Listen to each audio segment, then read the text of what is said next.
God kveld, Gerd Torgersen her med en rapport om hvordan dag 3 i min 7-dagersfaste har gått. Dagen i dag har vært bra, og jo lenger ut på dagen jeg har kommet, jo bedre har jeg følt meg. Jeg hadde en liten hendelse litt på ettermiddagen i dag, som igjen er en bekreftelse på hvor viktig det er at vi drikker nok når vi faster. For jeg hadde noen ting som skjedde som gjorde at jeg i 5 timer var opptatt og ikke skapte et rom for at jeg kunne drikke, og jeg hadde ikke tenkt på å ha med meg noe å drikke på forhånd. Og det som skjer etter hvert da, er at da begynner jeg å bli svimmel. Rett og slett svimmel. Følte meg slapp, svimmel, og når jeg kjente det, og det kom nesten litt sånn kastet over meg, så skyndte jeg meg å drikke noen glass med vann, og da kom jeg med en gang. Så hvis du faster og kjenner denne svimmelheten, og kjenner at ting er ugreit, få i deg et glass vann. Jeg burde nok også ha drukket et glass buljong da, men det hadde jeg ikke tilgang på der og da. Men som sagt, når jeg drakk noen glass med vann, så kom det seg med en gang. Så bortsett fra det, så har dagen i dag vært ålreit. Jeg har våknet, hadde mer energi når jeg våknet enn det jeg har hatt de 2 foregående dagene. Og energien har, med unntak av den lille dippen ned jeg nettopp fortalte om, så har energien steget utover dagen og utover kvelden. Har ikke kjent på noe sult i dag i det hele tatt, og jeg skal snakke litt mer om det etterpå.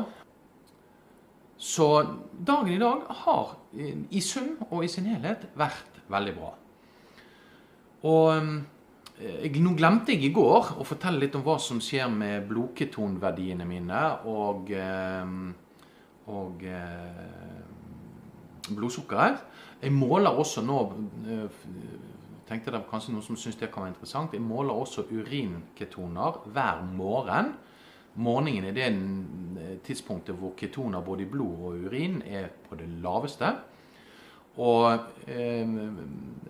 disse ketostiksene mine har både i går og i dag morges vist 4 millimol, som da er omtrent midt på skalaen hvis du er kjent med denne ketostiksboksen. I går så var blodketonene mine 0,4.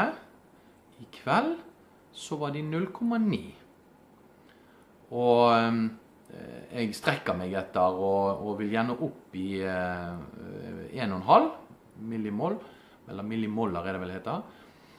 Og der tenker jeg at i løpet av en dag eller 2 så bør jeg være der. Vi får se hva som skjer. Men mellom 1,5 og 3 i blodketoner er der hvor jeg sikter etter. Så har jeg da lyst til å si litt om dette med sultfølelse. Nå skal ikke jeg bli veldig teknisk og gå dypt inn i det, men vi har jo noen hormoner som styrer sultfølelse og metthetsfølelse. Og når vi over tid spiser mer karbohydrater enn det kroppen tåler, og det betyr i praksis at insulinnivået vårt ligger for høyt i forhold til en normalverdi, så fører jo det, som en digresjon, så fører det etter hvert til insulinresistens, som i det lange løp fører til diabetes 2, og et blodsukker som er helt ute av kontroll. Insulinet har en negativ påvirkning på disse hormonene som styrer både sultfølelse og hormonene som styrer metthetsfølelse. Det er forskjellige hormoner som jobber i hver sin ende av skalaen der. Når jeg faster, og det betyr at jeg spiser ikke lavkarbo, jeg spiser jo ingenting, så jeg spiser 0 karbo, 0 fett, 0 protein, så er jo konsekvensen av det at blodsukkeret da faller. Og når blodsukkeret faller, så følger jo insulinen etter, altså når det ikke er behov for store mengder insulin, fordi at det ikke kommer noen karbohydrater, hverken liten eller mye, så går også insulinnivået ned til et minimumsnivå. Og da det noen mekanismer, og det disse bryterne jeg bruker faste til å få slå på med full guffe.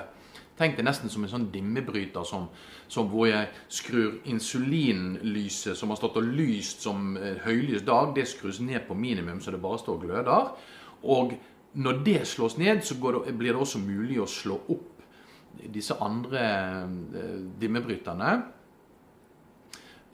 som blant annet har med ketoner å gjøre, at kroppen begynner å produsere mye mer ketoner enn det den gjør hvis det mye insulin i blodet. Jeg skal snakke mer om det kanskje i morgen.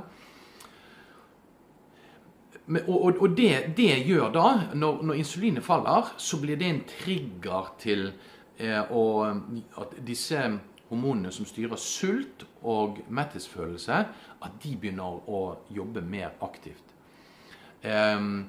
Og det gjør at, eller i første omgang, noen av disse slås av til og med.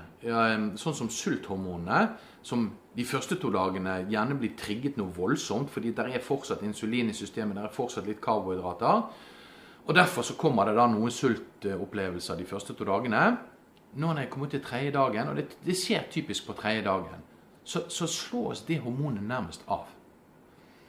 Og det gjør at denne frykten som mange har for faste om at vi skal gå rundt og liksom kjenne på sånn forferdelig hunger og lyst på mat, og matfantasier og drømme om både det ene og andre. Når vi kommer til 3. dagen, så det en saga blått. Og erfaringen min viser fra tidligere 7 dagers faster, og jeg regner med det blir sånn denne gangen også, at fra nå av og frem til jeg avbryter fasten, så det ikke noe sultfølelse. Jeg kjenner ikke på noe sult. Og det ikke spesielt for meg. Det en veldig vanlig mekanisme når vi gjør andre ting rundt fasten riktig. Når vi får dratt insulinet ned i bunn, så slås dette sulthormonet, det slår seg av.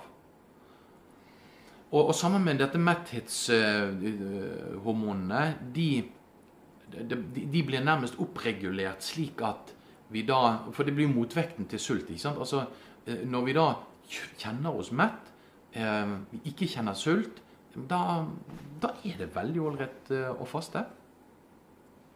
For fasten gir jo mange andre gode effekter i kroppen vår, og det skal jeg snakke mer om i dagene som kommer.